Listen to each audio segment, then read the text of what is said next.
Good evening. We're recording this on Friday, March 5th, and we've decided to get out of City Hall, get out of the office, and we're here on the first floor of the Burlington Square Mall. And I think what we'll do is have some informal discussions with Vermonters as they walk past us and as we can grab them, and we'll see if we can get their views on some of the important issues of the day. But before we do that, I want to review what happened this week, and this of course was an important week because it was election week. As a result of the March 1st elections, the Board of Aldermen changed composition a little bit. The Democrats will have a new voice in Ward 4, replacing a Republican. Bill Aswad was the winner out there. The Progressives, pending a recount on Monday night, the Progressive Coalition will hold on to 6 seats. The Democrats will go from 2 to 3 seats, and the Republicans will go from 5 seats to 4 seats. In terms of what it will mean for policy for the city, I don't think it will mean a whole lot. The Democrats and Republicans will still have a majority. We won't. We'll be in the minority, but we'll still have veto power. There were 12 ballot items that the people of Burlington voted on March 1st, and I want to thank the people of Burlington for their overwhelming support for 11 of those issues. Item number 1 was calling for the creation of a child care development fund. That went down. It was defeated pretty heavily. The other 11 items passed, including all of the money items.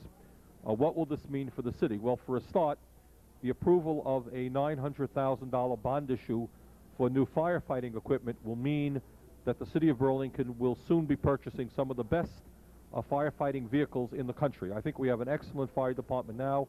With the acquisition of new firefighting equipment, it's going to make our department that much stronger, and I know that the fire department is just enthusiastic about that, and it will essentially mean that we'll be able to provide better protection for the people of the city of Burlington and for their property. We're very proud of that. That won by, if my memory is correct, something like 75% of the vote, overwhelming support, and we thank the people of our city very much for that support. Second of all, the people voted strongly for a $1.5 million bond issue. Most of that money will go to continue our street and sidewalk repaving effort. As I think most people know, we have made some real significant progress in the city in repaving many, many miles of streets and sidewalks. As a result of that bond issue, we're going to be able to keep the program going at the same level, which is over $1 million every year. I think you'll see a little bit more emphasis this year on some of our sidewalks. But we are making progress. We still have a long way to go, and this bond issue will allow us to continue that. In addition to that, some of the money from that bond issue is going to go into improvements for our park department. We'll be upgrading some of the parks. Also for our library. We have a beautiful library. It suffers from wear and tear. We'll now have some money to spruce it up and make it better for our citizens and our kids. Lastly, the people voted for a charter change which would give the city $250,000 a year for capital improvements, and this will essentially enable us to develop a long-term capital improvements program, and we're grateful and delighted to do that. In addition to the money issues, and the people will see the results of that very shortly, there were a number of non-binding advisory questions. And essentially the purpose for those questions is to try to generate an understanding of how people feel about some important issues so that the Board of Aldermen can proceed in one way or the other. I was personally delighted to see very strong support, about 57% of the people voting to urge the city to pass a just cause eviction ordinance. Essentially, right now, tenants can be evicted from their apartments for no reason whatsoever.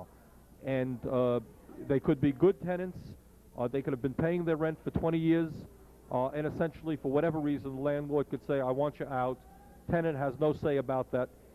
This advisory opinion tells me that the people want to see action on that issue, and certainly the Progressive Coalition and my administration will be bringing forward to the Board of Aldermen an ordinance calling for protection for tenants for unfair eviction. In addition to that, the people of Burlington voted very strongly to urge the aldermen and the state legislature to pass stronger, if you like, zoning requirements to prevent unwanted development.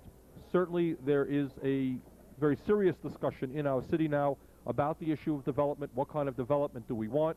What don't we want? The truth is we don't have a strong enough zoning requirements now to prevent the kind of development that we don't want, that I think most of the people in the city don't want. This strong support on this advisory question by the people of Burlington, I'm sure, will motivate the Board of Aldermen to begin moving on that direction. Perhaps lastly, I want to touch upon an issue that's dear to my heart, and that is the issue of affordable health care. The people of Burlington voted overwhelmingly in support of Congress moving forward to establish a national health care system. I think that that is exactly how this country is going to have to go if we're going to be able to provide health care to all of our people without out-of-pocket expenses, and secondly, if we're going to be able to control the cost of health care. We put that on the ballot to see how the people of Burlington felt. They spoke overwhelmingly for this item, and now we're going to certainly contact our congressional delegation and continue our efforts on that issue. So those are some of the important issues that the Board of Aldermen dealt with. Also, of course, on March meeting day here in Burlington and throughout the state of Vermont, the people voiced their opinion about the presidential election, a presidential primary, which is in a sense a beauty contest. No delegates were at stake, but the people spoke pretty strongly. In the Republican side, of course, they spoke for Bush. In the Democratic side, they spoke strongly for Dukakis, but I think many people believe that the interesting outcome of that election was the very strong support that Jesse Jackson received, not only in Burlington, where he won 34% of the vote, not only in Chittenden County, where he won 32% of the vote, Democratic vote, but in fact all over the state of Vermont, where he won about 26% of the vote. Very significant statement for Jesse Jackson, because as most of us know, this is an almost all-white state. And what that showed is that Jackson could do well among whites. He has taken that message, and I've heard him already speak about it in the South, where he's campaigning for Super Tuesday, mentioning the results that he received in Minnesota, in Maine, and in Vermont, very largely white states. And the point that he's making down south is that he has the support not only of black people, but of whites as well. And as somebody who was supporting Jackson, I was very delighted by the results of that. So those are some of the highlights of what March meeting meant. I again want to thank the people of Burlington for their strong support on 11 out of 12 ballot items. I think the city is moving forward in a wide variety of areas. The waterfront, infrastructure repair. We're in Montpelier right now trying to culminate the agreement that we reached with the state a number of months ago to get the money to do our sewer project, and that seems to be progressing well. I think we're moving forward in a whole lot of areas. Certainly the vote on Tuesday is going to make us move forward that much more quickly. So again, I want to thank the people. Now what we'll try to do is we'll try to tackle some innocent bystanders here who are walking down the mall, and we'll see if we can get them to comment on some of the issues of the day. Okay, we're still here at the Burlington Square Mall, and we're talking to Chris Hansen, who is a visitor from that foreign country called New Hampshire. And Chris, welcome to the Thank you. City of Burlington. What's your impression about Burlington? Well, I've been impressed with Burlington since we lived in New York State several years ago, and especially impressed with it since you've been mayor. Wow. This is not a paid political commercial. I have never met this gentleman before. Thank you. This is very loose, but New Hampshire recently had its primaries. Vermont had its just Tuesday. Right. Super Tuesday is coming up. What are your views on some of the important issues facing the country, the presidential election, and so forth? Well, I've been supporting Jesse Jackson, and he didn't do quite as well in New Hampshire as we would have liked, although he'd made a decent showing. I think that his agenda is something that's important for us all to look at, and hopefully that can lead us either with him at the helm, or at least with his ideas being well represented, into some better days for the country. Okay, actually, if my memory is correct, Jackson received about 8% of the vote in New Hampshire. Right, I believe so. And New Hampshire is a pretty conservative state, and I didn't think that 8% was that bad. He got, yeah, he got heavily outspent in New Hampshire, where a lot of money came in, much more than in Vermont. So we thought, you know, it was part of the process. I think the fact that he got 8% in New Hampshire helped him in Minnesota, helped him in Maine, and eventually helped him in Vermont. Well, we hope you enjoyed the city. Thank you. Thank you. Our second guest, who we've just kidnapped here off the Burlington Square Mall, is a young man named Brian Blaze. And it turns out I know his mother, Ellie Blaze, very well. Okay, Brian, you are at the high school now? Yes, I am. I'm a senior at the high school this year. Okay. How are things going at the high school? All right, I guess. Okay. As a young Burlingtonian, who I think you were born and raised in this area? Well, I mean, I've been here for about 13 years. I wasn't born in Burlington, but I was born in Vermont. Okay. What do you see the strong points about Burlington or Vermont that you're proud of, some of the concerns that you have about your community? Well, I find that the new developments, the new condominium developments around here are ruining the area, and well, I'm against that because I saw it happening over at North Shore and other things like that. I think that Vermont is, I like the wilderness, the trees and all that. I think it should be preserved. Okay. You have any suggestions as to how that might be done? Not really. I don't have any, because I don't know exactly what we could do, what is in our power to do. But I really don't know. Okay. What do you think about the need for affordable housing? I think that affordable housing there should be more affordable housing because, using the example of Northgate, the property prices will go up, and therefore the rent and the people at that place will need places to live. I mean, there are other places which need to be lower rent or whatever, and there needs to be more affordable housing. Do young people at the high school have much interest in government and politics? I'm not really sure about that. Well, people talk about what, I mean, sometimes like the different debates, and they state their opinions, but I don't think a majority of them would be like in the local government. I don't think they would be very enthusiastic about it. What feelings do you have about the presidential politics, or what are you hearing at the high school? Well, I haven't been really following the political campaigns because of all of the candidates. It's very difficult to follow. At the high school, I get such a mix of opinions that it's really hard to form an opinion on anything. Okay. If someone were to say to you, what do you perceive some of the major problems facing our country, and what are some of the solutions that you would see? What comes to your mind? Well, the financial deficit is like an obvious one.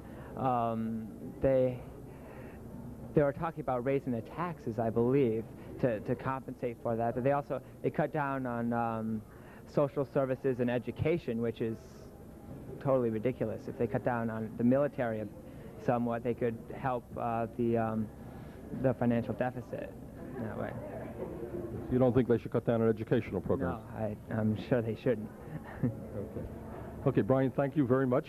All right. Say hello to your mother. I will. Okay. Okay. We're now talking to two young people from South Burlington. Burlington. All right, one from Burlington. What is your name? Michelle. Michelle, and your name is? Mike Blair. And Mike, you're from South Burlington. Michelle, you're from Burlington. Well, let me start off by saying it's an interesting hairdo. Thank you. Lipstick is also very interesting. The color screen will focus in on it. It seems to be a black. Is that right? All right, so let me ask you the obvious question, all right? What does your dress mean? What does it say, or does it mean anything, or what? It's just basically saying to heck with society, to heck with law and order. Well, it's not so much law and order, but... You're saying to the mayor to heck with law and order? It's just basically saying that you can do whatever you want to do, and it doesn't matter. I can be punk rock, if you want to say. I don't like the way society's run. Okay, well, that's... It's a cop-out. Everybody's plastic. All right, and all right, talk about that. What specifically? What are the aspects of that society that you don't like? How would you like to see it changed? People are not open-minded enough. They think that in order to be stable in society, you have to have money, you have to live in a suburb, you have to do the set things, such as have so many people over for dinner a night, a week, or you're not socially acceptable. You got to dress a certain way to be socially acceptable. And I don't believe in having to belong to anything to be a person. I can do basically what I want with my appearance, with my attitude, and it doesn't matter. Okay, well, that's a good statement. I appreciate that. And would you like to add to that? Well, about the dress, it shows the way you feel, you know? Like, people wear black because they're not feeling too good about what's going on around them. Like, some of the stuff that goes on in the society, you know, is basically baloney. And, like, people say that the democracy is so truly free, and, I mean, that's fine, but the way we're living in this democracy isn't a true democracy. And, like, everybody's always complaining about depression and such. Well, that's going to happen in the democracy. It's natural, because if you have a democracy, there's going to be capitalists. And, like, I guess that, I mean, they shouldn't be complaining because that's what they asked for, you know? What kind of society would you like to see? Well, I'm kind of an anarchist, but communism doesn't bother me, like a true communism where it just goes to, like, no freedom of enterprise, because then everybody gets a chance to live and be safe, you know? But when it goes as far as cutting down people's freedom of speech, you know, that's not, I don't feel that's right. So you're distinguishing between what you mean as true communism as opposed to what exists, say, in the Soviet Union. Yeah. Yeah, Marx's idea of communism was a lot different than what they have it now. I'm kind of an anarchist too, but I don't believe in total anarchy, because then we're just going to kill ourselves. I just don't like the way it's run now. How do you feel society can be changed? Well, if we could go into the archives and see what the government's really been doing for the past, I don't know how long, many years, then we'd all be pretty appalled and sickened by it, because we think we're so free, we think we're so democratic, everybody has a say. We're just as imperialistic as the Soviets are, if not more. We're the ones that go into the other countries and we start wars. What really scares me is that we've never had a war in our own country. We don't know what it's like. We push our luck. Maybe one day we will get invaded, and then maybe we'll know what it's like. Okay. Also, with communism and democracy, like, one government always makes the people in its country feel that the other government's trying to impose on them, when that's not really true. They just want to be the way they want to be, and we should just want to stay the way we want to, and not try and spread our beliefs onto someone else. Okay. What did you guys think of your own high school education? The education itself was good. I'm going to college now, which is also good. What college are you going to? Community College, Vermont. But the environment is not the best. A lot of blackballing goes on. If you do one thing wrong, well then you're considered throughout the whole year, throughout your whole stay there, as a bad person. I don't know, it's odd. And if you dress radically, then you're... You dress radically, right? Yeah. Can we say that? Yeah. That's a fair statement. If you don't dress like everybody else, then they automatically think there's something wrong with you. Also, They send you away. yeah, and with school, like, the education part is fine, but they do so much programming to everybody to make them feel like teachers will poke fun at me a lot, you know.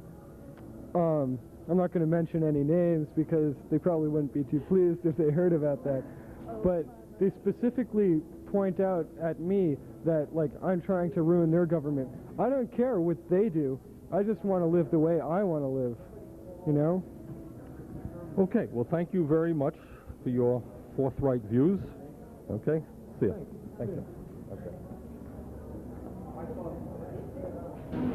Okay, our The next person that we've kidnapped here off the streets for a few words is Jody Baggerly, who I gather was originally from Rutland, has lived in Burlington for the last 15 years. Jody, welcome. Well, thank you. First, one thing I want to appreciate being a disabled person is the little discount we get on our cable TVs, because when we are laid low, I think it's a positive point to have educational programs, since I'm a highly trained person, except for a disability, to be able to watch and fill our minds at periods when we are unable to get out. Let me just jump in and remind our viewers, what Jody is talking about is the city negotiated with the Mountain Cable Company a certain sum of money which the cable company is putting into, through the city, significant discount programs for the elderly and the handicapped. And I gather you're one of the people who has been able to take advantage. If people want more information about that program, please give my office a ring. And anyone who is elderly and low income or handicapped is eligible for the program. Okay, Jody, what's your impression of what's going on in Burlington, or anything that's on your mind? Anything you'd like to say to the viewers? Well, I think that basically we have a good city. We have good towns. We need a little more work and working together, not pulling each other apart on so many different committees. I know many times when we get money on different subsidies, then comes the argument on what are we going to do with it. And I think we should set our priorities in different areas and really stick to them, instead of getting these, whether it be federal or government fundings, and then keeping them held up and tied up until they really don't get to the people that need them. What would you say are some of the needs that come to your mind in the city of Burlington that we should be addressing? I think the needs, of course, the disabled are obvious. They're physically. Sometimes mentally disabled people are not discernible by sight. There should be more programs for them to integrate a little better, such as when they're through the offshoot of the hospital and placed back into the community. There should be more, rather than just placing them in strange housing and strange surroundings. They should have more care so that they can be successfully placed, and not just place anyone that's on, say, a lot of medication that is unable to take care of themselves. This, in turn, is frightening to the community and the people that live around them, and it creates a very combustible atmosphere, and the person that has had the illness can never get better, in the sense that he feels he can never get over that labeling. So it's a very diverse mixture of things with that. Well, I think you're certainly picking up on an issue that is of real concern. In terms of handicapped, physically handicapped, have you noticed some of the improvements that have taken place in accessible streets, for example, or? Slowly, and very slowly, I've noticed more ramps, more things of this nature where that they can get an access. I think the city needs to do a little more work with this. How much, I'm really not qualified to say. Well, the issue there is, we indicated earlier before you were here, we passed a bond issue on Tuesday, which will enable us to continue that progress and put more money into handicapped accessibility and so forth. Anything else come to your mind that you'd like to talk about? In private institutions who are employing people that may have particular handicaps, if they are suited for the work and not in a visible position, many times they can be hired. And I think that there is quite a bit of prejudice still in a lot of areas due to the labeling that, of course, you have to put down when you go for a job and you fill out an application. It's necessary. I think there needs to be a little more work. I don't know how that could be correlated and tied together so that these people could be put back to work where they can. And then there's also the case of people that get put back that cannot work. So you have a twofold problem there. Okay, well, thank you very much for joining us. Thanks for your thoughts. Bye-bye. Now we eagerly await to see who the next person we can grab. Who is that walking down the street? Our next guest is Floyd Pike, and his uniform gives him away. He's a security officer here at Burlington Square Mall. Floyd, how are things going? Very well. Okay. Okay, now we have another visitor with us. Your name is? Mary. Hi, Mary. Okay, how are you? Good. Okay. Floyd, how are things going in Burlington, in your opinion, or here at the mall? I think they're going extremely well. Okay. I think they're going good under your leadership. Once again, this is not a paid political advertisement. Okay, but no, but we do appreciate what you have done for Burlington, and we wish you the best of luck when you go for the House of Representatives. Thanks very much. I was out here on Saturday. Yeah? I could not believe the mobs. I mean, I was outside there. Yeah. It looked like this place was a madhouse. There were just, my impression is that this place seems to be doing pretty well. Is that the case? It does extremely well. And eventually we're looking forward to the mall expanding, but that's down the road a little bit. And we feel that downtown Burlington will survive and will always be here. And Saturday, you've seen for yourself of all the traffic that was here, and all the merchants are enjoying a very good season here. And, well, once again, we all feel that it has to do with the leadership in Burlington. Thank you very much. Yeah, good question. I work at the Radisson. At the where? The Radisson? The way. Okay. The Radisson. Come on in here. Get close to the camera. Okay. Yes. That's been built for quite a long time, the Radisson. Yep. And they've been doing extremely good job down there. Okay. With the guest employees, and we get along with the co-workers and all that good stuff. So you enjoy the job? Yes. Okay, very good. Okay, what is your name? My name's Mary. Okay, Mary. Well, thank you very much for joining us. Yeah. Okay? Yeah. Okay, thank Thank you. you very much. You're welcome. Oops, here we go. And what is Shannon. Shannon? Do you live in Shannon. Burlington, Shannon? Yep. Okay, so how are things going with you? Pretty good. I was just wondering, my mother had this idea for an indoor-outdoor amusement park by the waterfront, and I wanted to know if anybody was going to do anything about it, because What is your mom's name? I think I know what your mom. It's a very small world here. Yeah. Dorothy Dyer. Right, and Dorothy Dyer was a candidate for the Board of Aldermen from Ward 2, right? Yeah, And your mother ran a very good campaign. She didn't win, but she ran a very good campaign. I know. And I bet you helped her too, right? Yes. Okay. Did you like that? Did you have fun? Did you hand out literature and stuff? Yeah. Okay. And you want to know whether your mother's idea was a good idea? Well, I think it's a good idea, but I wanted to know if it was going to be done. Is there anything going to be done about it? Well, I can't say for sure that something will be done immediately. I think it is a good idea. And interestingly enough, your mother mentioned, if I remember correctly in her literature, she used as an example a park in Toronto, Ontario.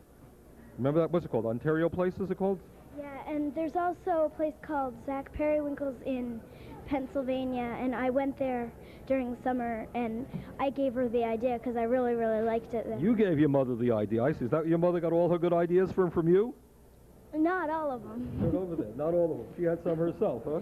Yeah, but I just told her about it, and she said, gee, that'd be really neat because there's space down the road. Well, actually, what I should say is I don't know if how many of the viewers have been to a beautiful park in Toronto. I was there, I would say, about 4 years ago, and it's called Ontario Place, right? Yeah. And it's a fantastic family place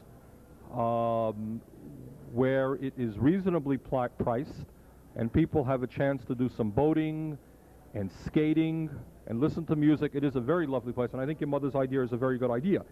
The first thing that we have to do, though, before we could do something like that, is to make sure that we own the land. That's one of the concerns that we have. At the present moment, we don't own a lot of the land down in the downtown. It's owned by the railroad. And one of the things that we're trying to do now is to figure out which land we should buy and how much we should pay for it. So we're working on that, but I think your mother's idea is a very good idea. And I congratulate you for giving her all these good ideas. Okay, well, I better get going. So. Okay, well, it's nice to see you. Okay, I think we're running out of time. But it's as you can see, we have spoken to a cross-section of our population, people who are just strolling about here in Burlington Square Mall. I am late, 10 minutes late already for my next appointment. See you next week. Thank you.